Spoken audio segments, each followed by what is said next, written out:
on est enfin premier. Yes! Salut les fans du football, salut les fans du FC Barcelone, j'espère que vous allez bien parce que moi je pète la forme. Le Barça remporte son match dans la douleur face au Rayo Vallecano. On va revenir dans l'entièreté de tout ce qui s'est passé dans ce match parce que c'était clairement du n'importe quoi ce match. Ça allait de gauche à droite, il y avait tellement de décisions litigieuses et qui vont faire parler dans la presse demain matin. On va d'abord commencer par le 11 de départ que nous a concocté l'Allemand. Au goal nous avons eu Chesney, en défense centrale nous avons eu Inigo Martinez et Pau Kubasi.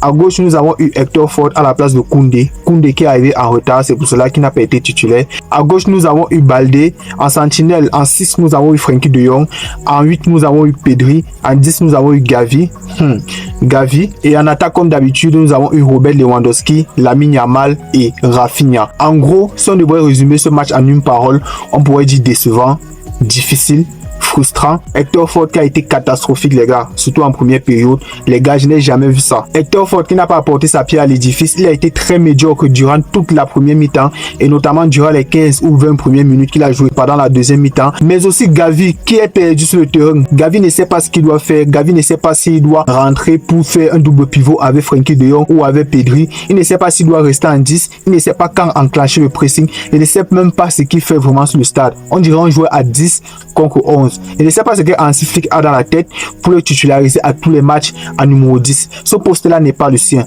C'est un peu comme en début de saison qu'on mettait Firmino Lopez sur le côté gauche, en ailier gauche d'ailleurs, mais il n'était pas performant. Nous tous ici, nous étions là. On avait les télés, on regardait. Firmino Lopez en première partie de saison, c'était pas son poste et il n'était pas performant. Dans le football, ce n'est pas tout le monde qui s'adapte à des postes qui ne sont pas les siens. Donc c'est un peu ça que je voulais dire par rapport à Gavi. Gavi c'est un bon joueur, mais à ce poste-là, il est tellement inutile. Tellement inutile. Je ne vois pas sa plus-value. Le carton jaune normalement à la première mi-temps, à la deuxième mi-temps, on devait même plus le mettre parce qu'il risquait un carton rouge, comme l'a fait le Real de Madrid, comme l'a fait Atlético de Madrid. Donc c'est pour vous dire vraiment la mauvaise prestation qui nous a servi ce soir. Mais avant de continuer, on va parler de la première mi-temps qui était assez difficile. Nous on pensait que Rayo Vallecano allait venir avec un bloc bas et on allait avoir la gestion du match. Donc Flick a eu cette idée, c'est pour ça qu'il a sûrement titularisé Frenkie de Jong qui a cette faculté là à posséder le ballon, à garder le ballon. Mais dans ce genre de match, si moi j'aurais aimé voir un Casado, c'est Casado qui est le plus adapté à ce genre de match. Mais bon, aujourd'hui on a gagné, on va pas trop en tenir rigueur, mais c'est pour vraiment vous dire que Rayo Vallecano ils ont été vaillants aujourd'hui. Vraiment ils nous ont défié en pressant haut sur le terrain, ils nous empêchaient très clairement de faire nos ressorties de balles les gars, c'était incroyable. Moi-même j'étais choqué devant mon écran. Ce n'est pas vraiment pour rien qu'ils sont 6e du championnat. Même quand ils étaient dans leur camp, ils n'étaient pas trop inquiétés plus que ça. Parce que non seulement nous on raté nos face à face, Rafinha qui n'a pas été très adroit aujourd'hui. Lewandowski, bon, à part son penalty, il n'a pas trop apporté sa plus-value. Lamine Yamal aussi inefficace devant les goals. Donc la première mi-temps vraiment c'était du bordel. Et là nous allons faire une petite parenthèse les gars et je veux que vous soyez attentifs ici. Si vous ne comprenez pas, vous rembobinez et vous allez pouvoir comprendre ce qui se passe réellement sur le but de Rayo Vallecano. Oui, parce que Rayo Vallecano a marqué. Dans un monde normal, normalement, il devrait avoir but. Voilà. Mais sauf qu'il y a une règle au football, comme je vais le mettre en capture d'écran ici, et nous allons lire ensemble. Un joueur en position de hors-jeu au moment où le ballon est passé ou touché par un de ses coéquipiers, notamment c'était TK qui était hors-jeu, mais un de ses coéquipiers a touché le ballon.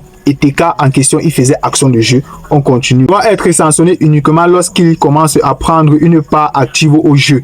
Cela, ça devient intéressant. Et on va continuer. En intervenant dans le jeu, car il joue ou touche le ballon passé ou touché par un de ses coéquipiers. Voici la phrase qu'il faut retenir ici. En interférant avec un adversaire, car il empêche un adversaire de jouer ou d'être en position de jouer le ballon. Il a empêché Inigo de jouer le ballon, comme vous voyez les captures défiler ici en haut. Je ne vais pas vous faire un dessin, je vais mettre ça en ordre, comme vous le voyez en train de défiler ici en haut. Donc c'est exactement ce qui s'est passé. NTK a empêché Inigo de jouer le ballon. C'est ce qui est dit ici. En entravant clairement son champ de vision. C'est exactement ce qu'il a fait sur Inigo Martinez. Donc normalement le but doit être annulé. Donc ça c'est une petite parenthèse que je voulais faire par rapport à ça. Je sais que ça va faire polémique, mais il faut rétablir la vérité. Là c'en est fini de la première mi-temps. On va passer à la deuxième mi-temps.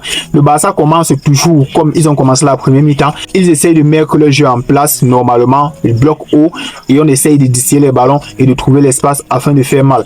Mais le bloc de Rayo Vallecano est plutôt solide. Si vous avez remarqué durant toute la rencontre, ils n'ont pas été fébrile. Ils ont très bien maîtrisé les attaquants du FC Barcelone. Rafinha en deuxième mi-temps, il était presque inexistant. Il faisait que des replis défensifs à tout moment. Lamine Yamal de son côté, il n'arrivait pas à faire la différence. Vraiment, celui qui l'a barré là, il faut que je cherche son nom. Il a été très performant aujourd'hui. Il n'a pas laissé Lamine Yamal d'une semelle. Au milieu de terrain, ça se passait plutôt bien avec Frenkie de Jong qui gardait le ballon. Même quand la perte de balle, c'était plutôt difficile de récupérer le ballon. Pedri, magique aujourd'hui, sensationnel. Notre Pedri de toujours, qui a été d'ailleurs élu homme du match aujourd'hui. Vraiment, Pedri, c'est celui-là qui va toujours chercher les solutions les plus plausibles pour faire évoluer le jeu. L'entrée de Olmo a aussi apporté beaucoup, surtout dans l'entrejeu, parce qu'avec ses contrôles orientés, il a même failli marquer plusieurs fois, mais dommage, le ballon, soit il était trop long, soit le contrôle était trop long, mais ça n'a pas suffi à enfoncer le clou du côté de FC Barcelone face au Rayo Vallecano. Et comme je le disais aussi, en début de vidéo,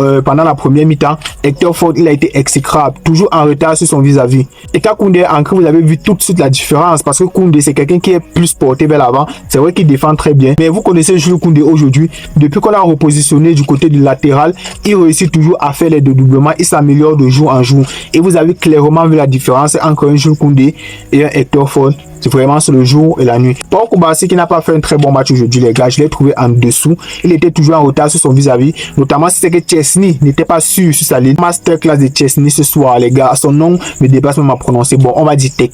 Masterclass de Tech ce soir. Il a été impeccable. Du début jusqu'à la fin, il a été impeccable. Notamment sur sa ligne, il a été incroyable, les gars. Je ne sais pas les gens qui critiquent toujours Tech. C'est vrai qu'en début, c'était pas trop ça. Mais avec lui dans les cages, je vous rappelle qu'on n'a pas encore perdu. Avec lui dans les cages, on n'a pas encore perdu. Il y a 2 matchs nuls et le reste c'est les victoires. Donc c'est pour vous dire vraiment l'assurance qu'il est en train d'instaurer dans les goals du FC Barcelone. Et ça serait très difficile de le bouger, même après le retour de Ter Stegen de sa blessure. Vraiment, je vous assure. Chesney est en train de monter en puissance et ça fait vraiment plaisir. En parlant des joueurs qui sont en train de monter en puissance, nous avons aussi en train de monter en puissance, nous avons Baldé qui a été plutôt bon aujourd'hui, plus que la moyenne. Parce que pour moi, sur la charnière centrale, c'était le meilleur. Inigo Martinez n'était pas trop au rendez-vous aujourd'hui. Pau Koubarsi, c'était pas trop ça. Il y a parfois le piège du hors-jeu ne marchait pas. Hector Ford, comme je l'ai déjà dit, catastrophique. Donc c'est Baldé vraiment sur son côté qui a assuré. Et devant, nous avons eu Rafinha qui n'a pas fait une très bonne deuxième période. Il n'a pas fait, dans l'ensemble, il n'a pas fait un très bon match, les gars. Son match était moyen.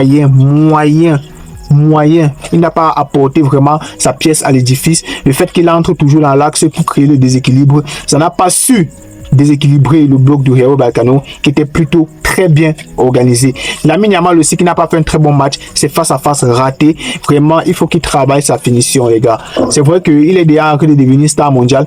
Et si c'est que tu ne startes pas, en étant un ailier aussi performant comme Lamine Yamal, si c'est que tu ne startes pas, les gens vont dire que tu n'es pas fort. Je vous assure. Parce que oui, tu es peut-être ce joueur-là qui fait gagner les matchs à ton équipe. Oui, tu es ce joueur-là qui est toujours capable de déstabiliser l'adversaire, capable de trouver la passe qui va amener au but.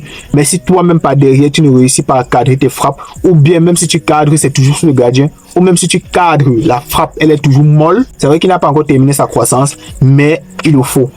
Nous sommes au haut niveau et l'exigence le veut. Donc Lamine Yamal qui n'a pas fait un très bon match aujourd'hui. Lewandowski, bon, on va dire qu'il a été sauvé par son penalty, mais dans l'ensemble aussi lui, il n'a pas fait un très bon match. Bref, le match était tellement difficile. Rayo Vallecano, ils sont venus dans une approche vraiment de gagner, les gars. Rayo Vallecano, eux, voulaient gagner le match. Parce que pour moi, leur but qui leur a été refusé là, s'il avait été accordé, pour moi, derrière, ils pouvaient clairement aller chercher la victoire. Notre bloc était déséquilibré aujourd'hui, je n'ai pas compris. La défense, le piège je ne marchait pas trop. Gavi, il ne doit plus jouer en numéro 10. Il faut que Flick comprenne ça. Rafinha, qui doit reprendre son rythme. C'est vrai que tu ne peux pas être constant durant toute une saison. Il y a des moments de creux.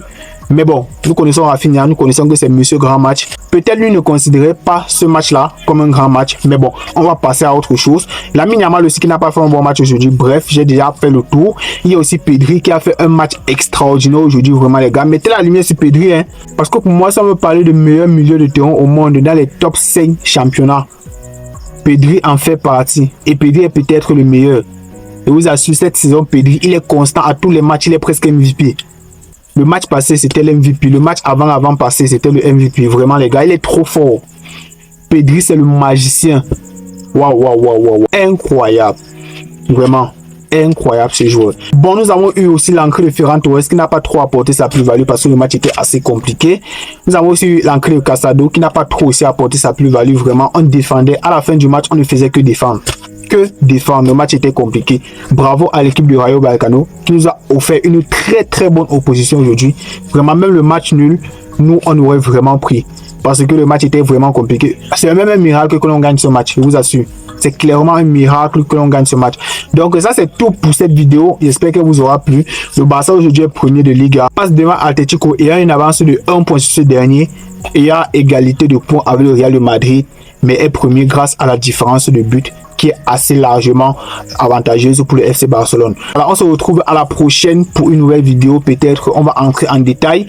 Et je vous dis à très bientôt et on se retrouve à la prochaine. Ciao.